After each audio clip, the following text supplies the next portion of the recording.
स्वप्ना जी, सबसे पहले हमारी चैनल पे बहुत बहुत स्वागत है आपका। Thank you so much Rakesh ji. Swapna ji, सबसे पहले जो है इस साल का बर्थडे, आपका बर्थडे है थोड़े दिन में, मतलब कल ही आपका जन्मदिन है। तो ये इंटरव्यू भी कल ही एयर होने वाला है। तो हमें बताइए किस तरह का सेलिब्रेशन होने वाला है इस साल आपके बर्थडे का। सबसे पहले तो मैं आपको बहुत बहुत धन्यवाद देना चाहूंगी कि आपको याद है मेरे बर्थडे के बारे में। और ऐसा हर साल होते आ रहा है, पिछले 2-3 सालों से आप ही सबसे पहले मुझे विश करते हैं और हम लोग आप ही के चैनल के माध्यम से मेरे मतलब फैन फॉलोअर्स को हम लोग थैंक यू बोलते हैं, जो भी विशेष करते हैं। But due to this year ये जो पैंडेमिक हम लोग सिचुएशन है कोविड-19 की वजह से, मैं बर्थडे घर पे ही सेलिब्रेट करूंगी अपने घर वालों के साथ। जैसे होता है हर साल, कुछ थोड़ा सा दोस्तों के साथ बाहर आउटिंग होता है और बाहर कुछ बड़ा सा पार्टी होता है, वो सब कुछ नहीं करूंगी। और नॉर्मली जैसे मेरे जो उड़ीसा में ऑर्गेनाइजेशन है स्वप्नापति फाउंडेशन, और वहां पे मैं बच्चों को खाना पीना देती हूँ, सब कुछ ये सब करती हूँ, वो जनरल मेरा रहेगा वो एक्टिविटी उधर के लिए। और जो बॉम्बे में होता है एक जो बॉलीवुड माहौल में एक डिफरेंट तरीके की पार्टी, वो मैं बिल्कुल सेलिब्रेट नहीं करी हूँ। और सबसे पहली बात है कि इस बार मेरा बर्थडे गणपति जिस दिन है उसी दिन है। तो शायद मैं इस बार भगवान को ज्यादा पूजा पाठ करके, और मैं प्रे करूंगी कि हम लोग जिस सिचुएशन से जा रहे हैं, तो ये पैंडेमिक बहुत जल्दी खत्म हो जाए और हम लोग सब अपनी नॉर्मल लाइफ में बैक टू वर्क आ जाए। Right, right.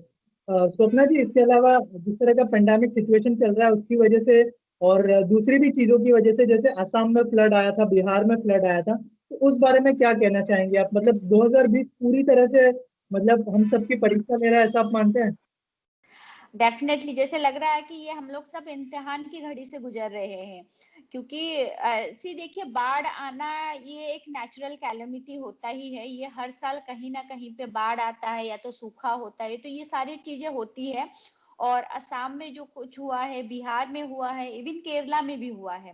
और इतने सालों के बाद, ऑलमोस्ट 10 साल के बाद, इतना बड़ा विमान हादसा भी हुआ है इस बार इंडिया में, जो आज तक कभी नहीं हुआ था। आई गेस कि 2009 या 10 में वही मैंगलोर में साउथ में ही एक बार एक फ्लाइट क्रैश हुआ था, और उसके बाद सेम वही कोझिकोड में फिर दोबारा हुआ है। तो और इस बार हम सब ने देखा है कि नेचुरल कैलेमिटी भी इतनी ज्यादा कहर ढा रही है कि भूकंप भी, पूरा गर्मियों में 12 से 15 या 20 बार भूकंप भी आया है दिल्ली एनसीआर रीजन में। तो ये काफी ज्यादा संकेत देता है कि हम लोग जैसे मानते हैं कि हम किसी चीज को ना बहुत ज्यादा, एक जो रबर होता है ना, इलास्टिक होता है, काफी ज्यादा खींचते हैं तो कहीं ना कहीं जाके टूटता भी है। और ये सब हम ह्यूमन बींग के लिए, आई थिंक भगवान की तरफ से या तो धरती की तरफ से एक हमारे लिए वार्निंग है कि हम इसको जैसे नष्ट करना चाहते हैं, जिस तरीके से तहस नहस हम कर रहे हैं अपने ये की वजह से, तो we have to be little bit careful. हम इस चीज को कुछ ज्यादा ध्यान करें और हम अपनी धरती का रक्षा खुद अपने आप करने लगे, तो धरती जो अपना कहर, जो अपना रूप बदल के हमें जो सबक सिखा रहा है, वो नहीं सिखाएगा। राइट। स्वप्ना जी, और एक चीज आपसे जानना चाहूंगा। 2020 तो अच्छा था ही नहीं किसी के लिए भी, लेकिन बॉलीवुड के लिए भी बहुत जैसे इरफान खान साहब छोड़ के चले गए, ऋषि और फिर सुशांत के साथ ऐसा सब हो गया।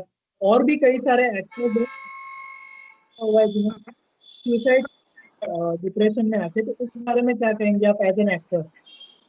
सी देखिए, बॉलीवुड के लिए मैं कहूंगी कि डेफिनेटली अच्छा साल नहीं रहा है, बट इससे बाकी सालों में भी बहुत सारे हमारे बहुत ही मंझे हुए कलाकार हम लोगों को छोड़ के गए हैं। और ये तो मैं मानूंगी कि इंसान अगर पैदा हुआ है तो वो आज नहीं तो कल नहीं तो परसों जाने ही वाला है।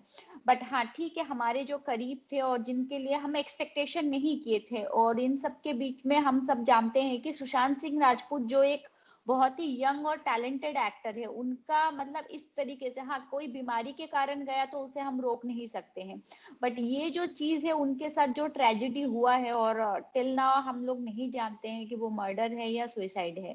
बट जो भी है, ये एक सदमा है, बिकॉज मुझे लगता है कि अगर ये जो पैंडेमिक सिचुएशन नहीं आता, शायद ये चीज भी कभी नहीं होता। शायद वो इतना बड़ा जो भी उनसे गलती हुई है या कोई किया है, ये चीज कभी नहीं आने वाला होता है। तो और बाकी उसकी पॉजिटिव भी हम देखें, क्योंकि जबकि सारी बिजनेस जैसे इतना ज्यादा डाउनफॉल हो रहा है, बट इन सब चीजों में अगर कोई चीज सस्टेन कर पाया है वो बॉलीवुड है, वो एंटरटेनमेंट है, सस्टेन किया है। क्योंकि अगर ये एंटरटेनमेंट नहीं होता, आप नहीं रह पाते, ना ही मैं रह पाती, क्योंकि हम लोगों ने सब ये जो लॉकडाउन गुजारा है जस्ट बिकॉज की इस एंटरटेनमेंट के माध्यम से ही।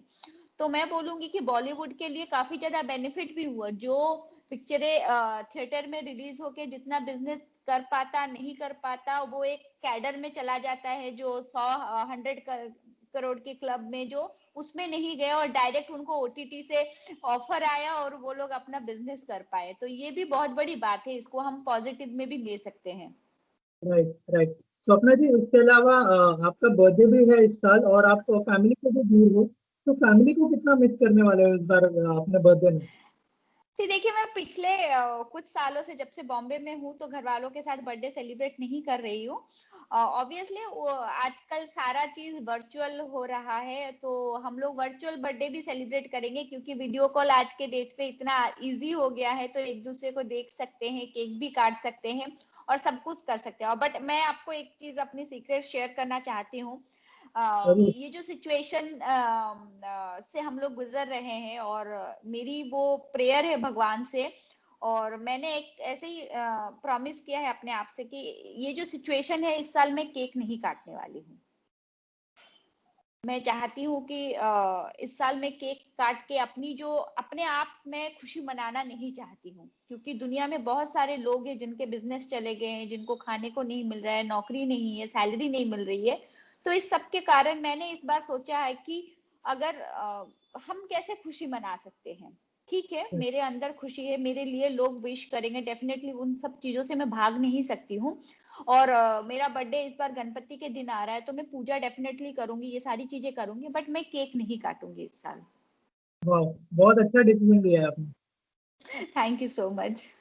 और स्वप्ना जी, इसके अलावा आपके इसमें भी गणपति आता है, हर साल हम लोग दर्शन करने भी आते हैं, तो इस साल का माहौल कैसा होगा? क्या आप लोग गणपति बप्पा बिठाने वाले हैं, घर पे बिठाने वाले हैं? थोड़ा सा उस बारे में बताइए।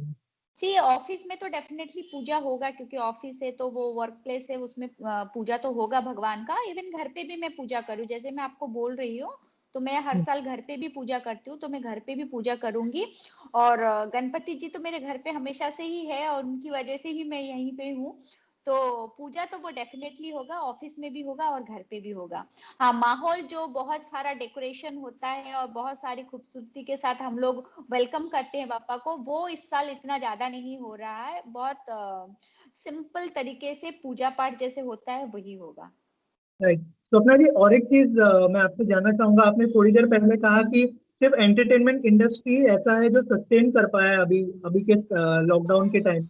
तो आपको लगता है कि बॉलीवुड एक सॉफ्ट टारगेट होता है? जब भी मतलब कोई भी चीज के लिए ब्लेम करना हो तो सबसे पहले लोग बॉलीवुड को ही ब्लेम करते हैं, जबकि बहुत सारे लोगों की जॉब चली गई है अदर इंडस्ट्रीज में भी। तो इस बारे में क्या कहना चाहेंगे? और अदर इंडस्ट्री के जो जिसके जॉब गए, उन्होंने भी सुसाइड किया, लेकिन उनकी बात नहीं हो रही है, सिर्फ जो एक्टर्स ने सुसाइड किया उनके बारे में बात हो रही है। तो उस बारे में क्या कहें?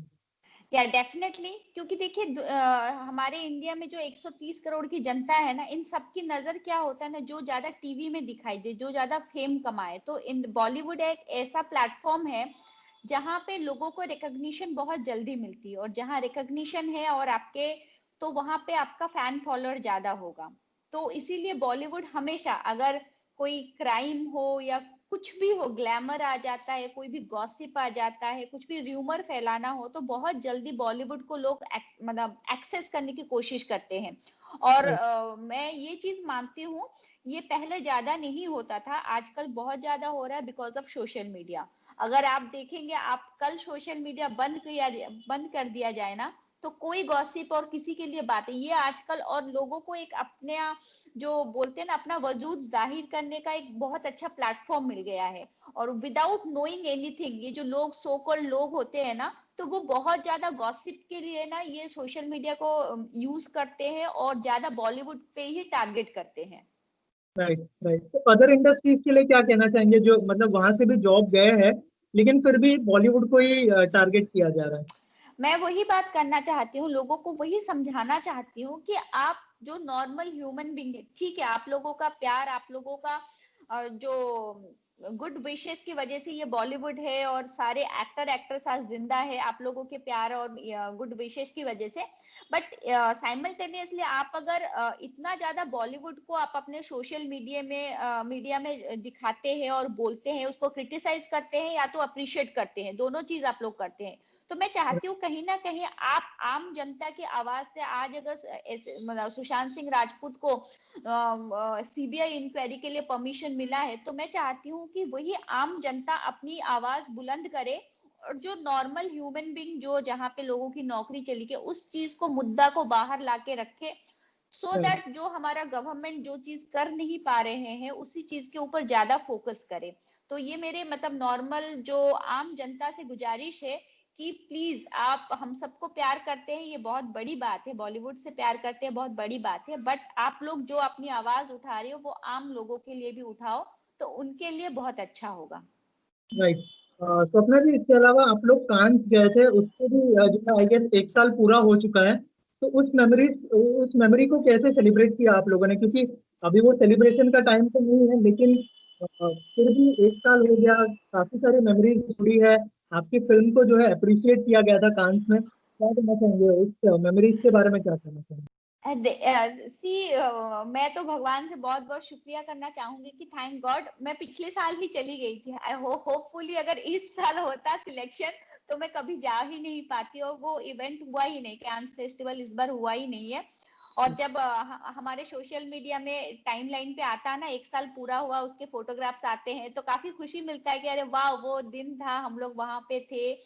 तो काफी सारे सेलिब्रिटीज भी जो गए हुए थे, दीपिका पादुकोण से लेके काफी सारे सेलिब्रिटीज भी अपने अपने कॉल पे 1 साल पुराना फोटोग्राफ्स दोबारा से सबने किया और सबने अपने आप में एक वर्चुअल कैंस का जो सेलिब्रेशन है सबने किया। तो मैं भी उसी चीज को अपने फोटोग्राफ्स देख के अपने आप को मतलब अपने आप को कॉन्ग्रेचुलेट कर रही थी, थैंक गॉड कि मुझे अपॉर्चुनिटी मिला और मैं रेड कारपेट पे चली। एंड फॉर अंतरध्वनि के लिए एक और माइलस्टोन है, इवन कमिंग दिसंबर में इटली में एक फिल्म फेस्टिवल हो रहा है और उसमें भी बेस्ट फीचर्ड फिल्म का अवार्ड मिल रहा है अंतरध्वनि को। And till now award function होने वाला है और everything is on her schedule पे है। आज तक जो शेड्यूल फाइनलाइज हुआ है वो अभी तक टेंटेटिव है। अगर इंटरनेशनल फ्लाइट खुलती है और सब कुछ हो जाता है नॉर्मल तो आई गेस कि मैं दिसंबर में अगेन इटली फ्लाई करूंगी और अंतरध्वनि के लिए अगेन और एक अवार्ड होगा। कॉन्ग्रेचुलेशन। आपने, मुझे पता नहीं था लेकिन आपने बताया उसके लिए कॉन्ग्रेचुलेशन। और मुझे लगता है और एक माइलस्टोन जुड़ गया है अंतरध्वनि के साथ। Definitely definitely, thank you so much. तो स्वप्ना जी, आगे आने वाले समय में आपके जो फैंस हैं और जो आपके चाहने वाले हैं वो कौन से प्रोजेक्ट में देख पाएंगे? क्योंकि हमने कुछ फोटोज देखी थी आपकी सोशल मीडिया पे और हमने देखा था कि आपने कहीं पे जाके शूट भी किया है। अगर थोड़ा सा अगर उस बारे में बताना चाहे आप अपने फैंस को। सी अभी नेक्स्ट जो भी चल रहा है मेरा वेब सीरीज चल रहा है और बड़े ओटीटी के लिए चल रहा है। अभी वो नाम मैं डिस्क्लोज सिर्फ मैं नाम डिस्क्लोज कर सकती हूँ, इट्स ओवर मैंने किया है। इट्स एंड आओ दिया जलाए, ये दोनों एपिसोड में मैंने किया हुआ एक वेब सीरीज के। तो ये दोनों बहुत जल्द ही बड़े ओटीटी प्लेटफॉर्म में लोगों को देखने को मिलेगा और इसके बाद मैं कुछ बड़े तैयारी में हूँ और बहुत बड़े मतलब बिग स्क्रीन में सिल्वर स्क्रीन में लोगों को दिखूंगी और बड़े स्टार के साथ, उसकी प्रिपरेशन पे चल रही हूँ मैं। थैंक यू सो मच हमसे बात करने के लिए। लास्ट में कोई मैसेज होगा आपके फैंस के लिए, आपके चाहने वालों के लिए? मैं सबको बोलना चाहूंगी कि स्टे सेफ स्टे हेल्दी और ऑब्वियसली अभी नहीं बोलूंगी कि स्टे एट होम बिकॉज अभी घर पे रहना बहुत दिन हो गया है अभी। बट बी केयरफुल, आप अपने अपने काम पे जाइए, अपने सेहत का ध्यान रखिए, अपने घर वालों का ध्यान रखिए, क्योंकि जब तक हम बाहर नहीं निकलेंगे हम कमाना हमारे लिए पॉसिबल नहीं होगा और जब तक हम नहीं कमाएंगे हम अपने आप को पाल नहीं सकते हैं। तो इसकी वजह से सब अपना ध्यान रखिए और ये जो बोलते हैं ना मतलब जो कल था वो आज कभी नहीं होगा और जो आज है वो आने वाले कल में नहीं होगा। Every day is changing. तो टाइम के साथ हम सबको चेंज होना पड़ेगा और हम सब बदलेंगे और ये टाइम भी बदल जाएगा और सब कुछ नॉर्मल होगा। Thank you so much Swapna ji हमसे बात करने के लिए, आपका टाइम देने के लिए। और हमारी पूरी टीम की तरफ से, हमारे व्यूअर्स की तरफ से आपको जन्मदिन की बहुत सारी शुभकामनाएं। और thank you so Ganpati much Bappa Rakesh ji. Ganpati Bappa Morya. Thank you so much. Thank you. Thank you.